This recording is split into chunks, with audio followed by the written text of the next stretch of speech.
Welcome to Kinahulugan Falls. Mamaya guys, tatalon tayo dyan. Tingnan nyo ang taas at ang ganda ng rock formation. Oh. At siyempre guys, meron pang naliligong chicks, you know.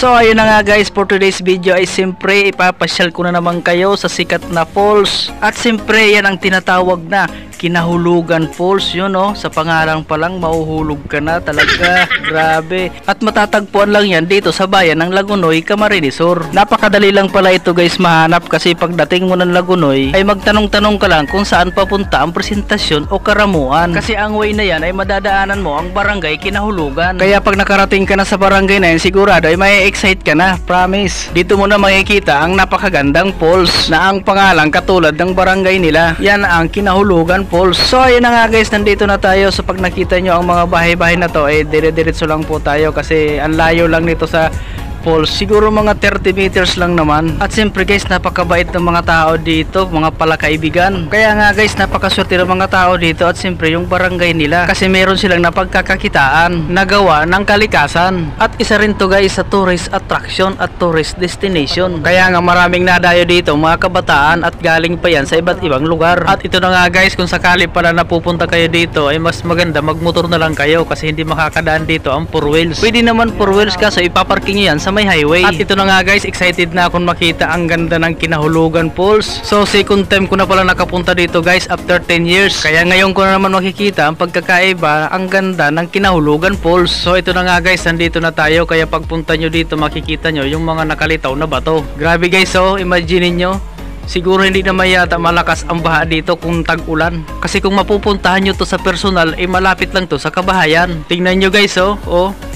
Halos nagsilabasan na yung mga bato. Siyempre normal na yan kasi ilog. At ngayon guys nga na pagpunta ko dito ay wala pa rin pagkakaiba. Napakaganda pa rin ng Kinahulugan Falls. Kaya nga guys, dito ang perfect na maglaba kung saan damakmak ang labahan mo. Tingnan nyo guys, oh.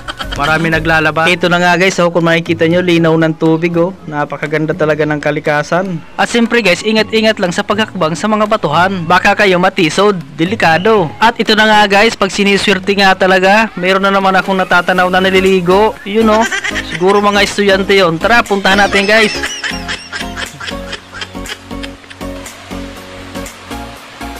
At so yun na nga guys, hindi ako nagkamali. Napakalinaw talaga ng mata ko pagdating sa mga chicks na naliligo. Ay, sa magandang tanawin pala. Grabe talaga guys, oh. Tingnan nyo naman, napakaganda guys, oh. So ayan guys, malapit na tayo dun sa pinapaliguan talaga na malalim, na pwede kang tumalon at mag-dive. So ito na nga guys, so napakasulit ng tanawin guys, oh. Woo! Grabe. At siyempre, shout out kay Kuya.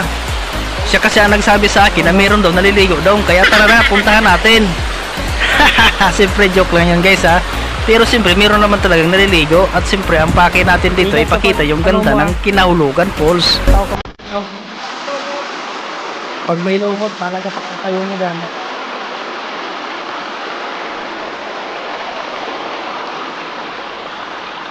Nandiyan ako. Oh. Lang na eh.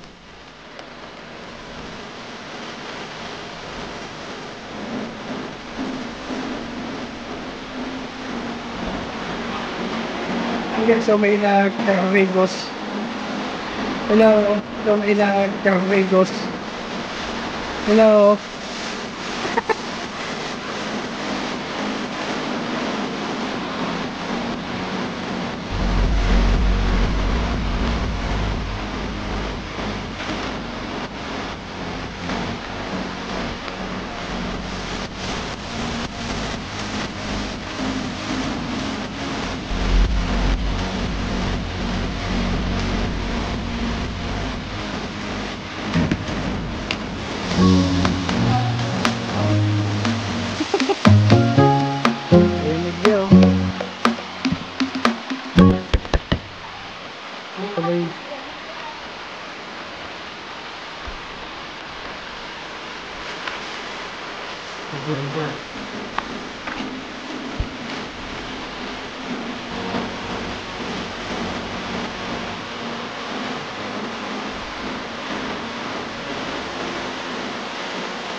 Okay lang kung video.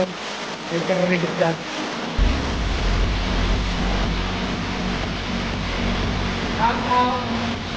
Shout out kay Kuya. Sinog kay Kuya.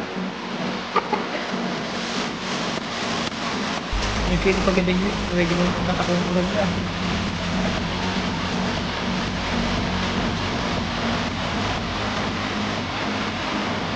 Nagilid ko lang ng tikit.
May incident din kinahulugan Falls.